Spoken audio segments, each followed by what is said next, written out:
It always feels good when you are appreciated. SLT non-stop broadband. Free loyalty data added as you stay connected. ලෙන්ගතුකම වැඩි කරගන්න ලව්ජු රුපියල් 50ට අඩු කළා. මාමේ එන්න අපිට එකක් බොමු.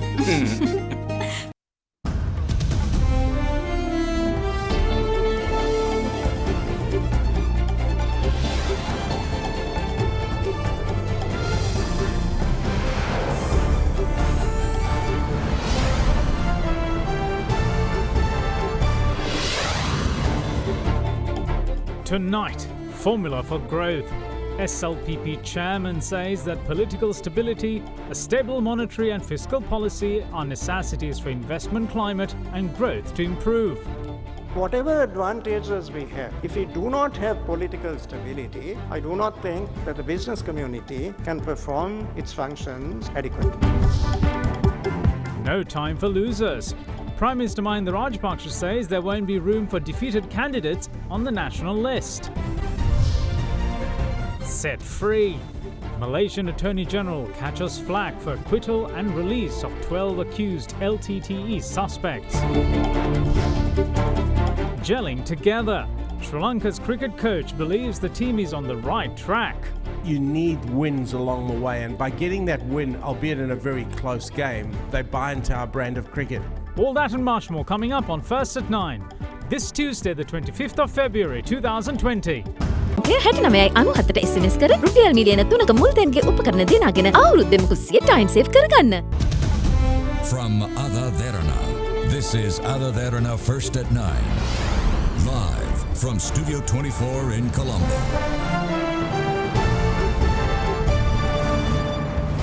Good evening and welcome to First at 9. I'm Mohammed Kekanaiga. Let's start with your local stories. Foreign Minister Dinesh Gunawardena, accompanied by a delegation, left the island early this morning to represent Sri Lanka at the 43rd session of the United Nations Human Rights Council. The island's participation comes at a time when the attention of the international community has fallen on the country owing to the government's decision to withdraw Sri Lanka's co-sponsorship of Resolution 40/1 of March 2019. The 43rd session of the United Nations Human Rights Council in Geneva, which began on Sunday, will be worked off until the 20th of March. During its proceedings, the human rights situation of 47 countries, including Sri Lanka, will be reviewed.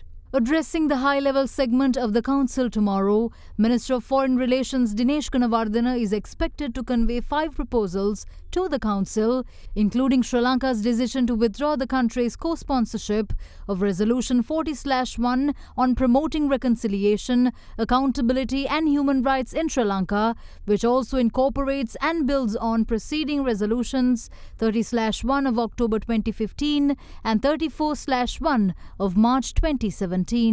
The minister will also convey Sri Lanka's willingness to continue to work with the UN and its agencies, including the regular human rights mandates, bodies and mechanisms, and seek as required capacity building and technical assistance in keeping with domestic priorities and policies.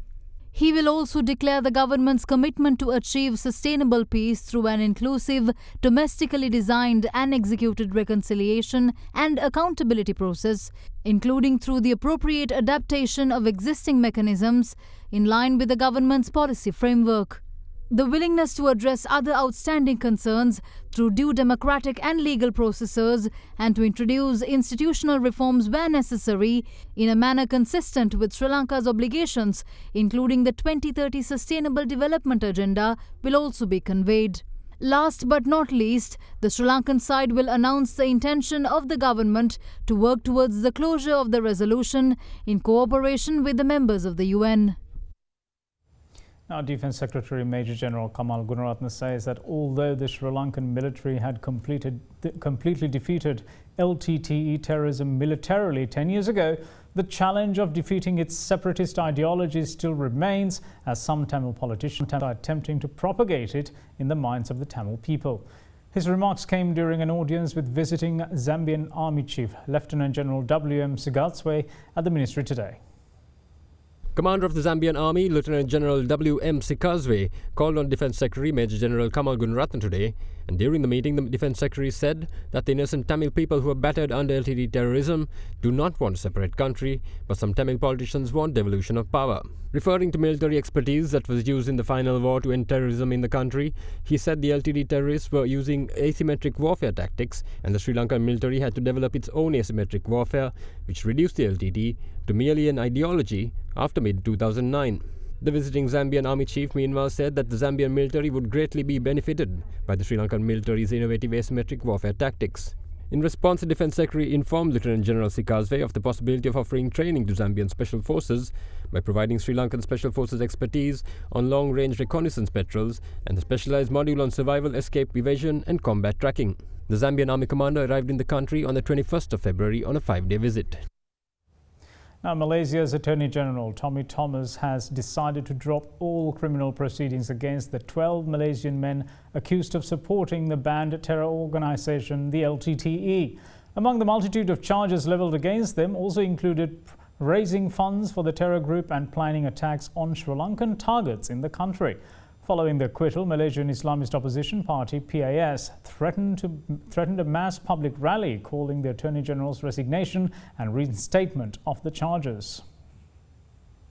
A Malaysian court has acquitted 12 Malaysian men accused of supporting the banned terror outfit LTTE after the country's Attorney General Tommy Thomas decided to discontinue their prosecution, citing no realistic prospect of convictions under any of the 34 charges they faced. Earlier this week, the country's Home Minister Muhyiddin Yassin rejected the Attorney General's request to review the listing of the LTTE as a terror group, saying that the Home Ministry has solid basis to keep the group on the country's terror list.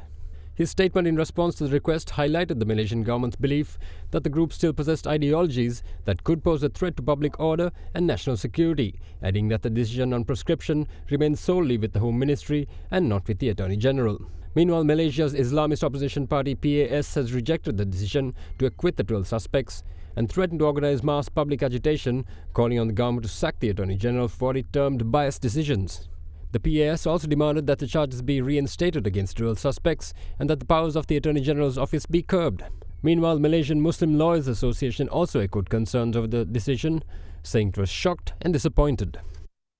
Moving on with other stories, Pakistan has offered 1,000 fully funded scholarships to Sri Lankan students under the Pakistan-Sri Lanka Higher Education Cooperation Programme.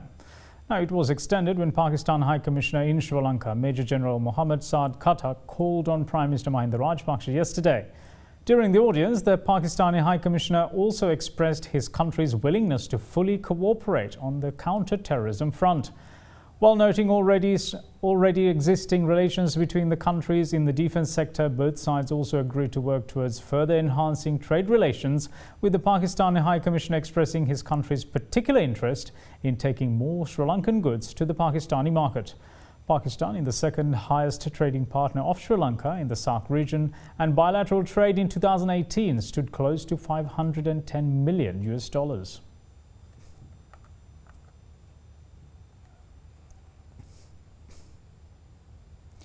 Rear Admiral DKP Dasanayake says that former government involved him in a lawsuit in order to compromise former Navy Commander Admiral of the Fleet Wasantha Karannagoda and former Defence Secretary President Gotabaya Rajapaksa.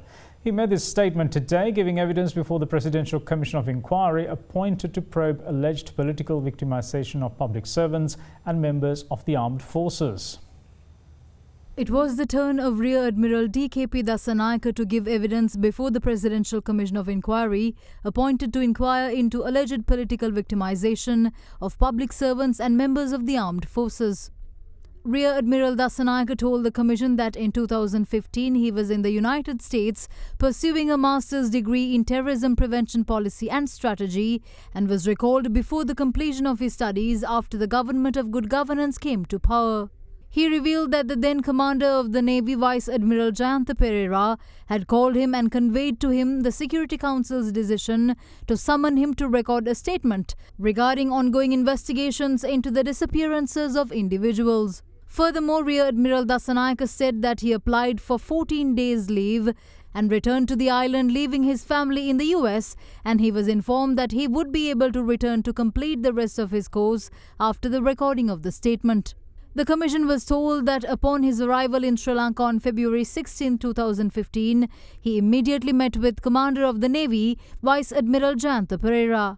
Admiral Dasanayake said that even though he was initially instructed by the Navy commander to record a statement at the CID on the 19th of February 2015, the commander's naval assistant had later called and asked him not to record a statement on the said day. He stated that upon receiving these instructions, he refrained from appearing at the CID, adding that on the very same day, Inspector Nishantha Silva had obtained a travel ban against him after making submissions to the Fort Magistrates Court.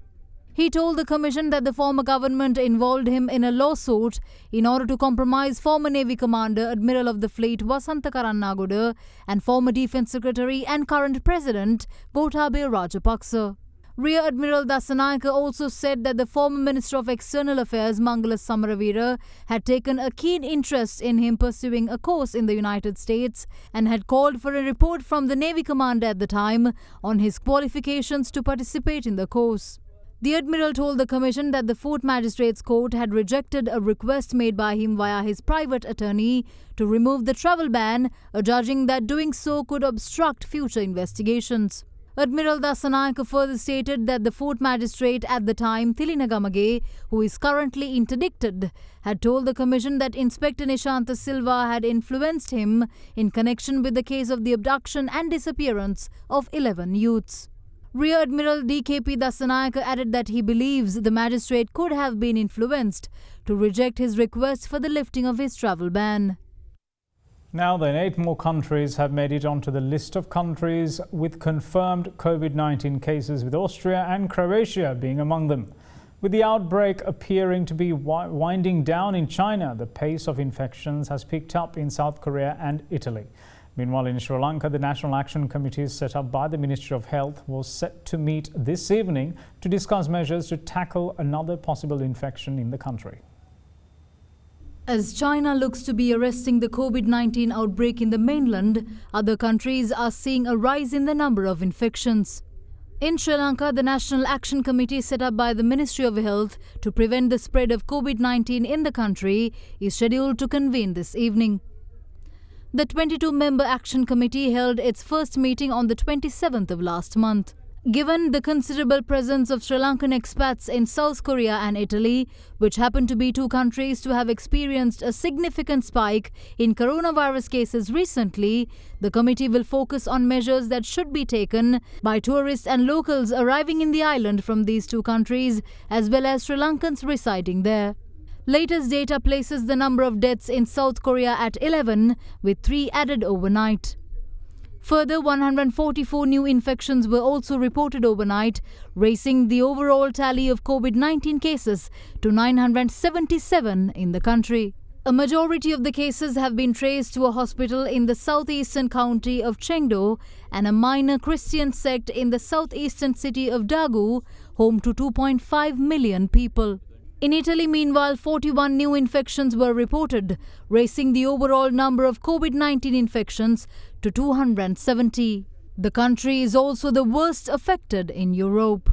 Italy's Prime Minister Giuseppe Conte blamed the management of a hospital in northern Italy for one outbreak of the new coronavirus, where he said that the hospital facility was not entirely managed appropriately and had contributed to the spread. Iran, meanwhile, added 34 new cases to their tally, with the country also reporting a death. The declining trend of new COVID-19 cases in China, meanwhile, continued as only 513 new infections were reported, along with 72 deaths, which is a significant reduction from a week ago.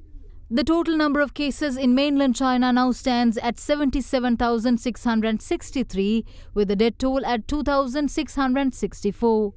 A few more countries also reported new cases, with Bahrain reporting 6, Kuwait 3, Iraq 4, Thailand 2, while Japan and Taiwan reported 1 case each.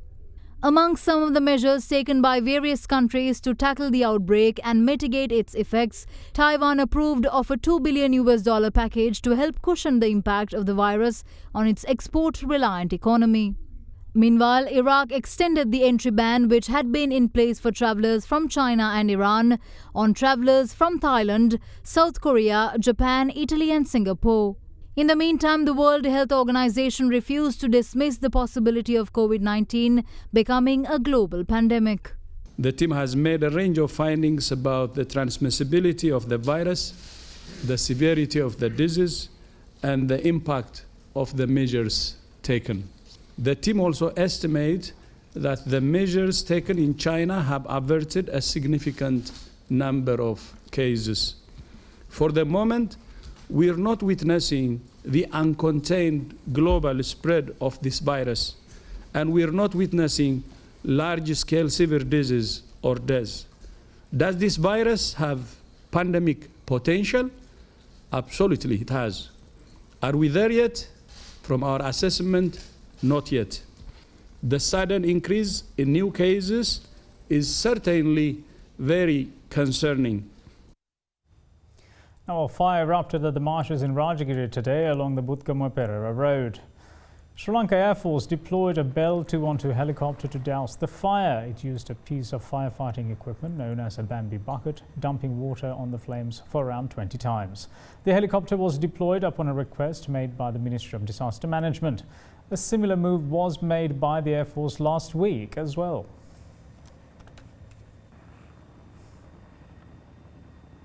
We'll be back after this very short break. Stay tuned.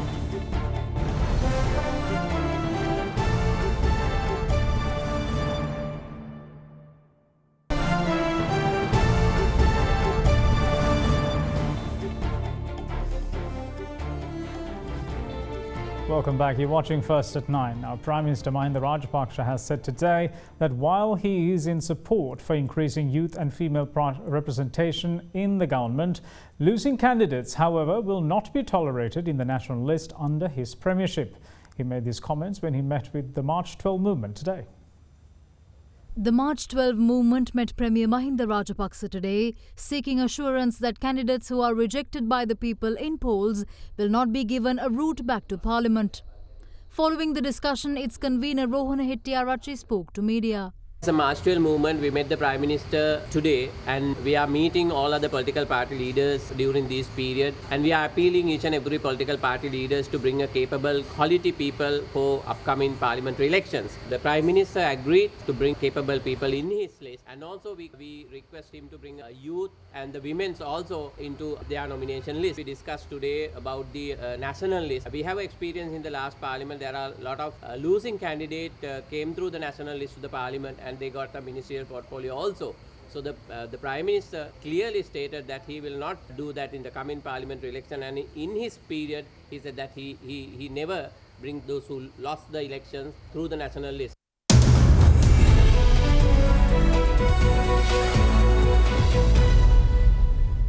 Chairman of the Sri Lanka Podujana Peramuna, Professor G.L. Peiris, spoke of the role of both the business community and the government in the country's development and outlined 3 important factors for attracting investment, including political stability, avoiding unpredictable fiscal and monetary policy, and the need for informal dispute resolution avenues.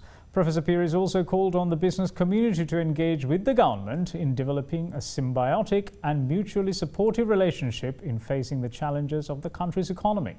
He made these comments when he addressed the Business Today Top 30 2018-19 award ceremony held in Colombo yesterday. The relationship between government and industry should be a symbiotic and a mutually supportive relationship. We would like to talk to you, find out what your ideas are about the challenges that the economy of Sri Lanka faces at present. And it is only nourished and reinforced by those insights that we would set about the task of formulating and implementing economic policy in the interest of this country. At the same time, the business community expects the government to perform certain vital functions. Professor Peiris added that regardless of the country's unique geopolitical position, the most significant factor for businesses to perform well remains political stability. He revealed that such sentiments have been echoed by investors keen to enter Sri Lanka, who are waiting for the country to achieve such political stability. Sri Lanka has many natural advantages, not least of which is the fact that we occupy sensitive geographical space in the Indian Ocean. But whatever advantages we have, if we do not have political stability, I do not think that the business community can perform its functions adequately. I'm personally aware that during the last few years, even before the Honorable Mahinda Rajapaksa became leader of the opposition, there were major investors who came to him and said, we are looking seriously at Sri Lanka, but we are keeping these projects on hold until there is political stability in the country. Another aspect leaving investors hesitant to enter the country, Professor Pires revealed, was unpredictability in fiscal and monetary policy displayed in the past. There are also many investors who have said, we like to come in. But one of the impediments we have is the uncertainty and the unpredictability of monetary and fiscal policy in this country. Particularly taxation and decisions with regard to taxation were constantly changed. Every 3 months, there was a new approach to taxation. This, of course, is a significant disincentive. So one of the most important things that the state has to do in order to stimulate and encourage investment into this country is to achieve clarity and precision with regard to taxation policy. The other important factor he revealed was the necessity of an effective and efficient judicial system that also allows corporates the freedom to use informal methods of litigation for dispute resolution. If we want serious investment into this country, if we want the business community to prosper and to make its contribution to the national economy, then we have to pay some attention to the judicial system. Conventional litigation before the established courts of the country is not really the most effective way of resolving commercial disputes. We have therefore to look at other informal methods of dispute resolution, such as arbitration, conciliation, and mediation. If these fields are adequately developed, that will administer a very powerful impetus to the development of business and industry in this country. Now, headline inflation for the month of January this year has shown an increase from the previous month to 7.6%. December 2019 inflation figures stood at 6.2%. Now, this increase has been attributed to a monthly increase in both food and non-food category prices. January's food inflation showed a significant increase from 8.6% in December to 13.7%, the highest since November 2017. Year-on-year non-food inflation stood at 3% for the month under review. The National Consumer Price Index increased to 4.1% in the month from 3.5% in December. The increase in food category prices has been caused by supply shortages due to the adverse weather experienced during the latter part of last year, which caused prices of vegetables, coconut, red onions and fresh fish to spike. Additionally, prices in non-food subcategories such as housing, water, electricity, gas and other fuels, housing rent, education, alcoholic beverages and tobacco also recorded increases in the month. Core inflation, meanwhile, an indicator of underlying inflation in the economy, decreased from 5.2% in December to 3.9% in January, recording the lowest year-on-year decrease. However, annual core inflation remained at 5.6% for the month. Now, fears over a COVID-19 pandemic following an alarming surge in cases reported from Italy and South Korea saw Wall Street's three indices tumble yesterday, with some analysts calling it a bloodbath as investors went on selling sprees, shifting investment into safe havens such as the dollar, gold and treasuries. The Dow Jones Industrial Average fell 3.55% to end at 27,962.91, with the S&P 500 losing 3.35% to end at 3,225.95, while the Nasdaq Composite dropped 3.71% to end at 9,221.28. The panic selling caused an avalanche effect as global stock markets in Asia and Europe followed suit. Shares in Japan fell sharply today, with the Nikkei 225 index dropping 4.5% when it reopened following a public holiday yesterday, but regained some ground to close at 3.3% lower. Meanwhile, Hong Kong's Hang Seng index edged up slightly, while South Korea's Kospi rose 1.2%. In Europe's Milan stock market, nosedived more than 5.5% after a spike in cases of the virus killed 6 people in Italy and left parts of the country's industrial north in virtual lockdown. Frankfurt and Paris saw falls of more than 4%, while London's FTSE dropped 3.8%. That saw a staggering $400 billion wiped off the region's market value in just a few hours. In China, as more virus cases were reported, the Shanghai Composite Index closed down 0.6%, causing skepticism over the efficiency, or more like efficacy, of its containment efforts. As investors rallied around gold, prices surged 2.5% to a 7-year high of $1,680 an ounce. Now, taking a look at the local markets, stocks today closed 1.14% lower, dragged down by index-heavy Ceylon Tobacco Company, John Keells Holdings and LOLC Holdings. The all-share price index closed 66.37 points down at 5,730.93, while the S&P SL index of more liquid stocks closed 1.44% or 39.91 points down at 2,731.39.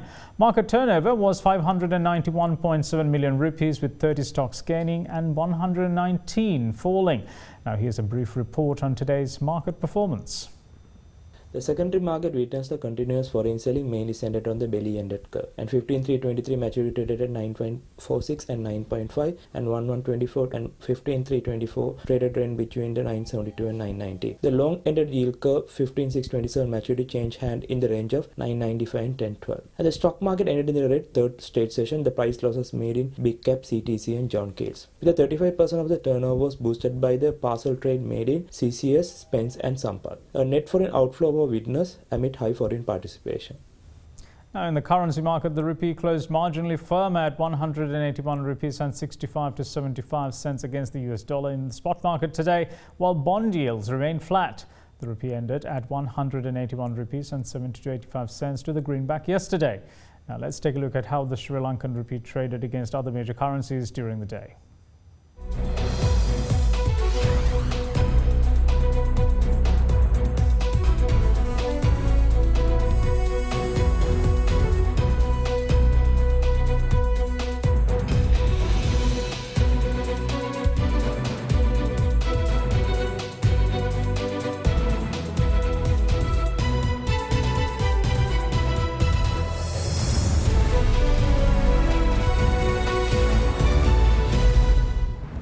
We'll see you again soon. Bear with us.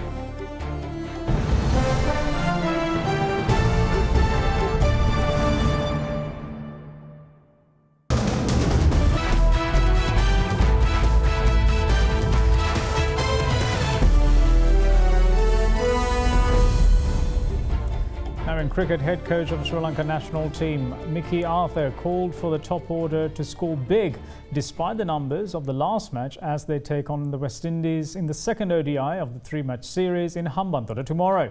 Responding to questions at the pre-match media briefing, Arthur said that although the win was accomplished, albeit in a very close game, the game solidified the path they are currently on. What's the reason behind that suddenly comes higher? The reason is just hard work. I think we're seeing an improvement in everyone. There are a couple of things we obviously want to tinker with and improve with in our batting and bowling, which are sometimes uncontrollable because you can't control the ball that the opposition delivers at you. But the one thing you can do with fielding is you can control that, because you can control your attitude. And I thought the attitude the other day was the standout factor for me. And the spirit within the dressing room is great. And it was really important for us to get a win the other day to almost solidify the process we're on. You need wins along the way, and by getting that win, albeit in a very close game, we almost solidified in the path we're on. So the guys then buy into that, and they buy into our brand of cricket. The one thing I said to the boys was in our top 6, and those are the guys that have to get us close. That was good that they got in and built some partnerships, but we need a batsman going through. We need one of our batsmen getting a big score, because then it allows Tesoro Pereira and Wanindu the freedom to come in at the back end and finish games off. I thought when they came in needing 90, it's still too far out. You're going to win 3 out of 10 games if you're 7 and 8 need 90, but if you're 7 and 8 are walking to the wicket and you only need 50 to 40 runs to win, you're winning 8 out of 10. And that's it from all of us here at First at 9. Thanks for watching. Bye-bye.